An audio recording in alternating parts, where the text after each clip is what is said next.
Good morning, children. How are you all? Hope all of you are well and fine. चलिए आज की हमारी हिंदी की क्लास शुरू करते हैं। आज हम सर्वनाम के बारे में पढ़ेंगे।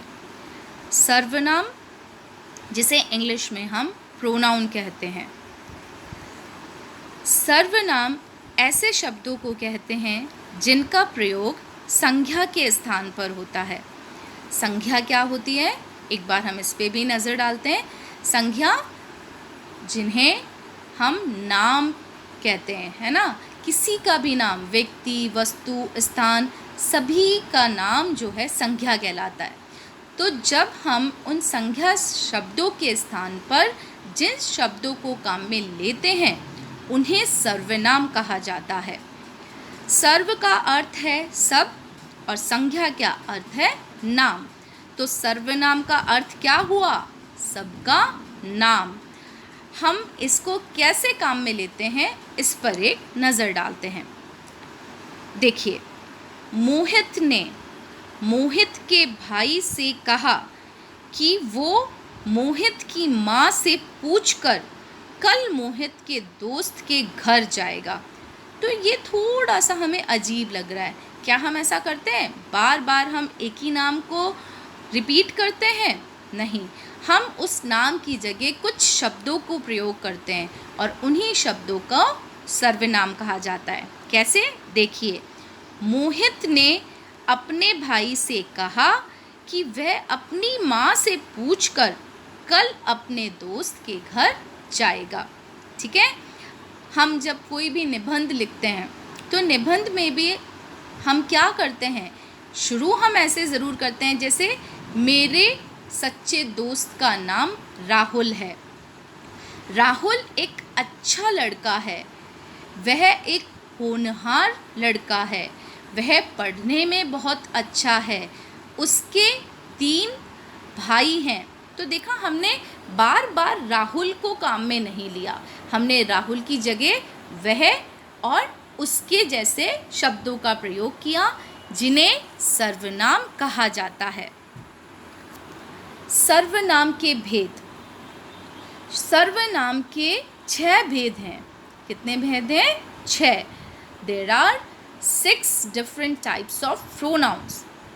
पुरुषवाचक, निश्चयवाचक, अनिश्चयवाचक, प्रश्नवाचक, संबंधवाचक, निजवाचक। ठीक है। तो जो ये 6 भेद हैं, आज हम इसमें से कुछ भेदों को सीखेंगे और कुछ भेदों को हम हमारी अगली क्लास में सीखेंगे। पुरुषवाचक सर्वनाम, जिसे इंग्लिश में हम पर्सनल प्रोनाउन बोलते हैं। जिन सर्वनाम शब्दों का प्रयोग बोलने वाले, सुनने वाले या अन्य व्यक्ति के लिए किया जाता है वे पुरुषवाचक सर्वनाम कहलाते हैं। जैसे मैं, तुम, वह आदि। जैसा मैंने कहा, पुरुषवाचक सर्वनाम जो आप खुद बोल रहे हैं, जो सुन रहा है और जिसके बारे में बात हो रही है, उनके लिए जिन सर्वनाम शब्दों का प्रयोग होता है उन्हें पुरुषवाचक सर्वनाम कहा जाता है। तो जो बोलने वाला है उसे उत्तम पुरुष कहा जाता है, जो सुन रहा है उसे मध्यम पुरुष कहा जाता है और जिसके बारे में बात हो रही है या जिसे कुछ कहा जा रहा है वह अन्य पुरुष होता है।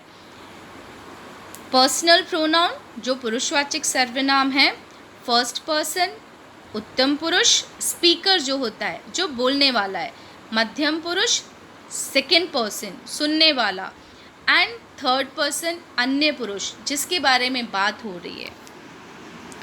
उत्तम पुरुष जिस सर्वनाम को बोलने या लिखने वाला अपने लिए प्रयोग करता है। जैसा मैंने कहा, स्पीकर, जो स्पीकर है, जो बोल रहा है या जो कुछ लिख रहा है और खुद से वो कर रहा है, उसे उत्तम पुरुष कहा जाता है। कुछ उदाहरण देखिए इसके। मैं टीवी देखूंगा। मैं यानी आई, इट्स अ फर्स्ट पर्सन, उत्तम पुरुष। हम 5वीं कक्षा के छात्र हैं। मेरा नाम अनिल है। तो ये सभी बोलने वाले पर्सन हैं, है ना, बोलने वाले पुरुष हैं। और इसीलिए इन्हें उत्तम पुरुष कहा गया है। मध्यम पुरुषवाचक, जिस सर्वनाम को बोलने वाला सुनने वाले के लिए प्रयोग करता है उसे मध्यम पुरुषवाचक सर्वनाम कहते हैं। जो सुनने वाला है उसके लिए जिन सर्वनाम शब्दों का हम उपयोग करते हैं उन्हें मध्यम पुरुष कहा जाता है। जैसे तुम चित्र बनाओ, आप इधर बैठिए, तो जो तुम और आप है वो मध्यम पुरुषवाचक है क्योंकि वो सुन रहे हैं। तुम चित्र बनाओ तो सुनने वाला कौन हुआ? तुम। आप इधर बैठिए तो आपने किसके लिए काम में लिया है? जो पुरुष सुन रहा है। तो जो सुनने वाले के लिए शब्दों का प्रयोग हम करते हैं उन्हें मध्यम पुरुषवाचक कहा जाता है। अन्य पुरुषवाचक, जिस सर्वनाम को कहने या बोलने वाला किसी अन्य पुरुष के लिए प्रयोग करता है, जहाँ पर ना आपकी खुद की बात हो रही है ना सुनने वाले की बात हो रही है, एक तीसरे ही व्यक्ति की बात जब आप करते हैं और उसके लिए जिन शब्दों का प्रयोग करते हैं उन्हें अन्य पुरुषवाचक सर्वनाम कहा जाता है। उदाहरण के लिए देखिए, वह या वो झूठ नहीं बोलता, तो वो यानी ना आप खुद हैं ना वो सुन रहा है आपकी बात, आप उसके बारे में बात कर रहे हैं, तो ये है अन्य पुरुषवाचक। उसके पास कार है, उसके पास, तो उसके किसका उदाहरण हुआ? अन्य पुरुषवाचक का।